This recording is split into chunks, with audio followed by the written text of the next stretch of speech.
Hello everyone, welcome back to Warm Raccoon. If you're loving our book summaries, let's dive deeper together. Subscribe to Warm Raccoon and join our growing community of avid readers. Hit that subscribe button and the notification bell so you never miss out on our exciting new videos. But I don't want this to be a one-way street. Your thoughts matter. Leave a comment down below and share which story resonated with you the most. Let's engage in lively discussions and connect over our love for stories. In 1992, Francis Fukuyama, an American political scientist, philosopher, and writer, published a thought-provoking non-fiction book titled The End of History and the Last Man. This seminal work seamlessly weaved together political theory, philosophy, and historical analysis, offering readers a comprehensive understanding of human political development. Born in Chicago in 1952 and raised in New York City, Fukuyama embarked on an intellectual journey that led him to become one of the most influential public intellectuals of our time. This article explores the captivating themes of The End of History and The Last Man, delves into Fukuyama's career and other notable works, and assesses the impact of his ideas on political and philosophical discourse. The End of History and The Last Man is divided into 5 parts, each comprising several chapters that contribute to its grand historical and philosophical synthesis. Part 1, titled An Old Question Asked Anew, encompasses chapters 1-4, laying the groundwork for Fukuyama's argument. Part 2, titled The Old Age of Mankind, covers chapters 5-12, exploring the historical development of political systems. Part 3, titled The Struggle for Recognition, delves into chapters 13-19, examining the concept of thymus and its significance in political evolution. Part 4, titled Leaping Over Roads, encompasses chapters 20-26, discussing the challenges and potential pitfalls of liberal democracy. Finally, Part 5, titled The Last Man, concludes the book with chapters 27-31. Presenting Fukuyama's vision of the ultimate destination of human history. At the heart of The End of History and The Last Man lies the central idea that liberal democracy represents the ultimate stage of human political development, and signifies the pinnacle of humanity's ideological evolution. Fukuyama contends that the collapse of communism and the conclusion of the Cold War marked the global triumph of liberal democracy as the prevailing political system. Furthermore, he argues that the proliferation of liberal democracy will foster increased peace, prosperity, individual freedom, and dignity. By organizing the book thematically, Fukuyama aspires to substantiate his ambitious claim, and offers a broad historical and philosophical analysis of human political systems, positing that liberal democracy represents their ultimate culmination. Integral to Fukuyama's thesis is the exploration of thymus, denoting the human craving for recognition and dignity, and its relationship with the development of political systems. Fukuyama argues that the pursuit of recognition is a driving force behind human political and social dynamics. He analyzes how different political systems address and harness this fundamental human attribute, emphasizing its significance in the evolution and success of liberal democracy. Thymus serves as a thread that runs through the book, connecting historical narratives and philosophical arguments, and providing a deeper understanding of the human quest for dignity. Fukuyama presents several key arguments throughout the book, substantiating his central idea of the triumph of liberal democracy. These arguments shed light on the strengths and advantages of the liberal democratic system, while addressing potential challenges. They include 1. The collapse of communism and the end of the Cold War signified the ascendancy of liberal democracy as the dominant global political system. 2. Liberal democracy uniquely combines political freedom and economic prosperity, offering a balanced framework for societal development. 3. Liberal democracy rests upon the recognition of individual rights and the rule of law, underpinning human dignity and freedom. 4.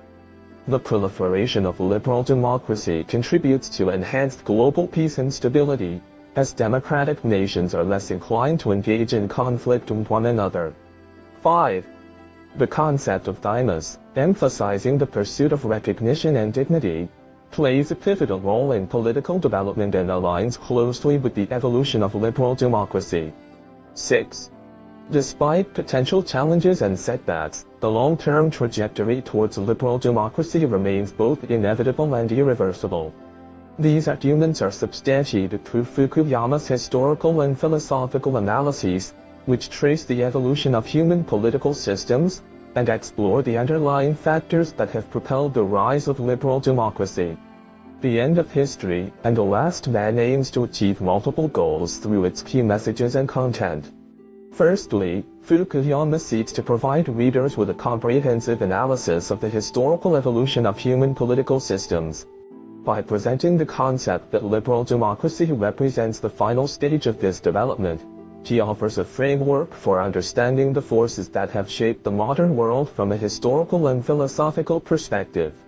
Secondly, Fukuyama endeavors to defend and champion the concept of liberal democracy against its critics. He argues for the superiority of liberal democracy over other political systems, such as communism and fascism. According to Fukuyama, liberal democracy is the only system capable of providing both political freedom and economic prosperity. It is founded on the recognition of individual rights and the rule of law. Thirdly, the book aims to provide a vision for the future of human political development. Fukuyama argues that the long-term trend towards the global spread of liberal democracy is inevitable and irreversible. He suggests that this widespread adoption of liberal democracy will foster greater peace, stability, and prosperity in the world. Democracies, according to Fukuyama, are less likely to engage in conflicts with one another. Overall, Fukuyama seeks to educate, inspire, and provoke thought through The End of History and The Last Man. He educates readers on the evolution of political systems and the historical and philosophical factors that have shaped the modern world. He aims to inspire readers with a vision for a future characterized by the spread of liberal democracy, peace, and stability. Additionally, he aims to provoke thought by challenging readers to critically examine different political systems and question assumptions about human progress. Assessing Fukuyama's success in achieving these goals is subjective.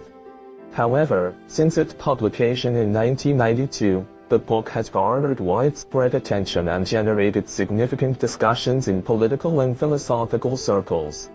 Many readers find Fukuyama's arguments persuasive and thought-provoking, while others critique his ideas as oversimplified or flawed.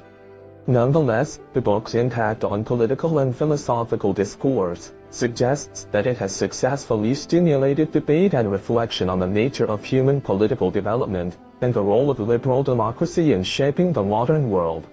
The End of History and The Last Man contemplates future trends and possibilities that arise from its key messages. Fukuyama argues that the end of history signifies the triumph of liberal democracy as the most effective system for achieving human progress and prosperity. He suggests that this system will continue to expand and deepen as more countries adopt democratic institutions and market economies. However, Fukuyama acknowledges the potential challenges and threats that may hinder the continued spread of liberal democracy. For instance, he notes that the rise of China as a global superpower could pose a challenge to the dominance of the Western liberal democratic model. He also highlights potential environmental and technological challenges that may disrupt the stability of the global system. Despite these challenges, Fukuyama remains optimistic about the future of liberal democracy. He argues that the system has demonstrated resilience and adaptability in the face of past challenges, and will likely continue to do so. He suggests that maintaining vigilance and working to strengthen democratic institutions and values globally are crucial for ensuring the ongoing success of liberal democracy. The End of History and The Last Man integrates insights and theories from various disciplines to support its key messages in several ways. Firstly, Fukuyama draws upon political theory, philosophy, and history to argue that liberal democracy represents the culmination of human ideological evolution. Historical examples are used to demonstrate the superiority of liberal democracy over other forms of government, and the ideas of philosophers such as Hegel and Kant are invoked to support the argument. Secondly, Fukuyama incorporates insights from economics and natural sciences to explore future trends and possibilities related to his key messages. He argues that the expansion of liberal democracy and market economies is likely to continue, and he suggests that natural science can help explain the coherence and irrationality of history. Thirdly, the book considers policy implications by advocating for the positive development of liberal democracy, which should be encouraged and supported by policymakers globally. Fukuyama proposes that the United States has a special role in promoting democracy and human rights, and he suggests that the international community should collaborate to support democratic transitions in countries still governed by authoritarian regimes. Fourthly, the book examines the historical impact of liberal democracy by tracing its evolution over time and demonstrating its superiority to other forms of government. Fukuyama argues that liberal democracy has been responsible for many significant achievements of human civilization, including advancements in science, technology, and the arts. Fifthly, the book resonates across generations by addressing enduring questions about the nature of human progress and the best means of achieving it. Fukuyama's argument that liberal democracy represents the culmination of human ideological evolution is a compelling and provocative idea that has resonated with readers across different eras. Finally, the book addresses enduring relevance and universal themes by exploring fundamental questions about human nature and the ideal organization of society. Fukuyama's argument that liberal democracy provides the best available system for achieving human progress and prosperity is a timeless and universal concept that continues to resonate with readers today. If you find my explanation intriguing and now have an interest in reading the book, you can approach it with two key questions that will deepen your understanding. 1. What is the main argument presented in the book? The central argument is that the end of the Cold War and the collapse of communism signaled the conclusion of the ideological development of human societies. According to Fukuyama, liberal democracy emerged as the ultimate and final form of government. This notion signifies the end of history, as there are no viable alternatives to liberal democracy as a political system. 2. How does Fukuyama define the concept of the last man? The last man is portrayed by Fukuyama as the ultimate destination of human history, where major conflicts and struggles have been resolved, resulting in universal peace and prosperity. The last man is characterized by a lack of ambition, creativity, and passion, content with a life focused on material comfort and security. I appreciate your support, and I'm thrilled to continue our shared journey through the captivating world of books. Remember to subscribe, enable notifications, and share your thoughts in the comment section.